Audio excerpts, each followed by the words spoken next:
Welcome, everyone, to the pilot episode of The Virtual Voice, your source for VRChat community news. This series will cover goings-on within VRChat's many subcommunities, along with larger-scale events and platform updates.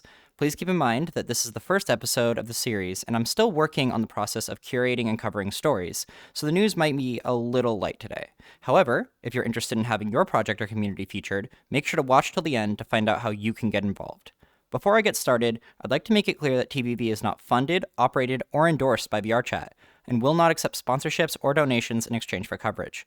All funding for this project will come directly from supporters on Patreon, where you can get your name added to the credits at the end of each episode for only $5 a month. Go to patreon.com/thevirtualvoice to join today and support this project. Now, with that out of the way, I'd like to welcome you to today's featured world, which is Dulcithe by Red Panda. As you can see, this world is set in a forest clearing with beautiful real-time lighting that accentuates the intricate details of the scene. However, if you stop by for a visit, you'll notice it doesn't start off this way. I'll leave it up to you to check out the beautiful process which brings this forest to light. If there are any Porter Robinson fans in the audience, this is something you especially won't want to miss. And quickly, before we jump into this week's news, I'd like to say a very happy birthday to Badlands, Shay, and TFM Johnny, who are all not only valued members of the VRChat community, but also amazing friends of mine. Alright, now let's get into the news for the coming week. Firstly, we have a very interesting technical development in the VRChat filmmaking scene from Legend 50210 that definitely deserves some attention.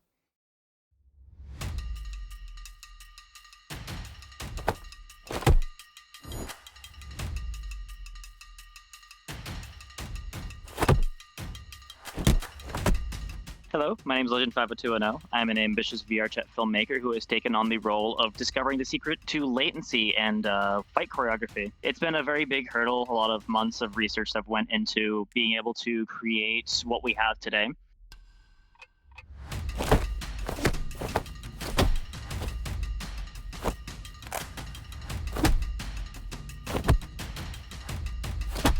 I think the biggest thing when it comes to doing all this is finding a way that is consistent in regard to people who live in so many very different areas. We found the use of what we refer to as audio strips to be a very reliable way to do it. We've been able to line up a group of 5 people in just a random instance, being able to get results in less than 10 minutes and things that would probably take people maybe even hours to get even a single successful take in some of the more common methods that you would probably see in platforms such as like Discord or using a metronome, for example. Our method is aimed to get results fast and get them consistently. We got a very huge roadmap of things that we're going to be doing. Can't wait to put more of our research out into the public.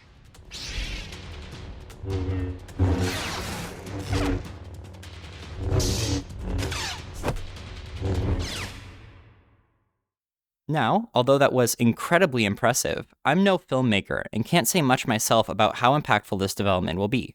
So, I asked 2 professionals in the field to give me their thoughts. Thanks to Legend's low latency method and the ability to do choreography in a short amount of time, it's been pretty impressive to see. With choreography before then, we had a lot of different issues with latency. So for example, people punching through one another, we have, game lag, we have people lagging from, all parts of the world. For example, one of our buddies is from Australia, and the ping difference is really hard to deal with. So seeing Legend's ability to make these fight choreographies seem really, legit and look like they're actually making contact in a short amount of time is really impressive. In a way, it helps me actually do scenes that honestly, like back then, took me hours to get upon. I can see this helping a lot of other people and sometimes even inexperienced filmmakers in the future with this new thing. It's really, really straightforward. I'm looking forward to seeing where Legend and his team take their research from here, and I wish them the best of luck. Alright, now getting into club scene events for the week. Please keep in mind that most or all of these events are meant for users who are 18 or older, and that the majority of club worlds are not compatible with Quest standalone. Beginning on February 9th, we have a massive collaborative charity event going on involving 6 awesome club communities to support Mind, a mental health charity in the UK. Starting on the night of the 9th with Club Reality and Rift VR, then Club Harder Styles and Project SCHISM on the 10th, and finally The Complex and Club Luxor on the 11th. We have a lovely community that works 72 hours for an insane music experience. Just click the links and I'll see you then. I'm really excited to be able to take everything that we're doing and show people that we actually care. We're really just another voice for the charity. You know, we're really just trying to get the word out there. And so our job is to make cool events to get people to attend and know about a charity, and then the charity does their work. Luxor appreciate to participate in Mind Charity Fest and give the best of the VRChat community. It's always great to see one charity events like these have, and that the community is always open to accept it and share it around. We started our club wanting to make a safe space for both music makers and music enthusiasts to unite together. We find it of utmost importance that people get the help that they deserve. Our community Rift is centered around uplifting and pushing the VR scene in a positive direction. I was super excited when they asked us to get on board and take part. The VRChat groups for all 6 of these communities are on screen now and will also be linked in the description. Make sure to check out the communities participating in the Mind charity event, and especially stop by SCHISM if you have the chance, because speaking of Project SCHISM,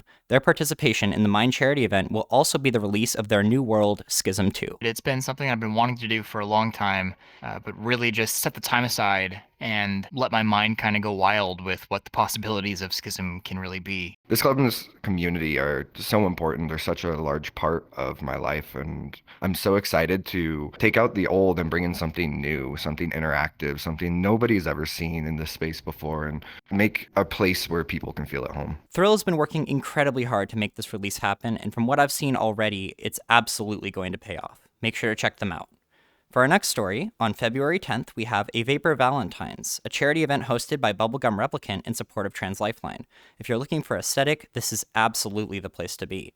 I checked in with Burning Spaceman, who is running the event, for more info. We've got a great stacked lineup. We're starting with Dusta, Wolfie, Juno Tanuki, Colby Boothman, and ending things off with Goblin Mode. And they're playing some of my favorite music genres: city pop from the 1980s Japan, vaporwave, and future funk. It's going to be great. We're doing a fundraiser for Trans Lifeline, which is a charity that supports the trans community. And I have a lot of friends in the trans community that I've met through VRChat, so I just wanted to give something back to them. The venue is called Vaporweave. It's a virtual reality environment that I built specifically for the purpose of hosting future funk, vaporwave, synthwave, and city pop. And it fits all those aesthetics, so I hope people enjoy it. If you're interested in checking out a Vapor Valentines and supporting the incredible work done by Trans Lifeline, Bubblegum Replicant's group code is on screen now and will also be linked in the description, along with a link to watch the event live at twitch.tv/burningspacemantv. Also on the 10th, we have Heartbeat by Focus Entertainment, which promises to showcase a variety of skilled performances and impressive technical features throughout the night in a custom world designed specifically for this event. We're doing some things that have never been done before here in VRChat, integrating dance, animation, particles, and music all together in a singular event. We have some of the most talented artists that I've seen in regards to particle animations and dance effects coming out to be a part of the event, including multiple world creators coming together to build something brand new for the community. I've heard Focus talking about this for a while, and his passion and talent clearly shine through in his work. Their group tag is on screen now and will also be linked in the description. And that wraps up our main stories for the week.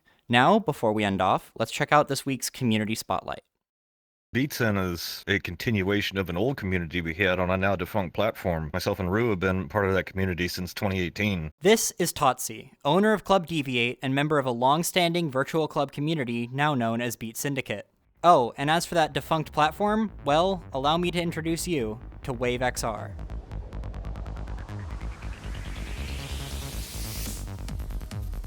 My history with Wave started in 2018. I already had a Oculus CV1 from a couple years prior that was just collecting dust. I dug it back out and I was going through the Oculus store and I saw an advertisement for this program and I popped in there. It was beautiful. It really kind of tickled something in my brain about like what you could do with VR. Deviate started as my passion project to try to emulate things that we had before, but with the more complex technology available to us in VRChat versus what we had in Wave. Club Deviate features beautifully crafted Raymarch shaders, creating a psychedelic experience that is hard to find elsewhere in the virtual world. Most of the shaders that you see in here were made with Amplify. Some of them are code. Learned a shader code from either, YouTube tutorials or just hitting the code with a hammer until it works. It's been a long-standing community, and I can't take any credit for forming it. Once upon a time, I was just the new person that was jumping on with these fine folks. But, we all have to start somewhere. We hold events every Friday. Once a month, we'll also hold a collaboration with Intermobile Music. So it's an extra long event. We get a chance to get all the EU DJs in here and catch up with friends that we normally don't see throughout the week. Our regular events start at 11 p.m. Eastern and run to 3 a.m. If you've never been to Deviate, feel free to come out on Friday night. We'll be happy to see you here.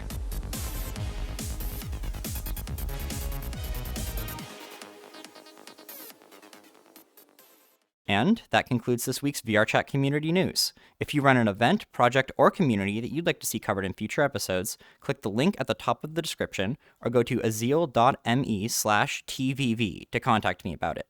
The success of the Virtual Voice is entirely reliant on our incredible community continuing to do amazing things, and I'm looking forward to working with leaders from all over the VRChat community to make this project possible. Again, if you'd like to support the Virtual Voice and have your name read out at the end of each episode, make sure to go to patreon.com/thevirtualvoice and join for only $5 a month. That's all for now. Thanks for watching.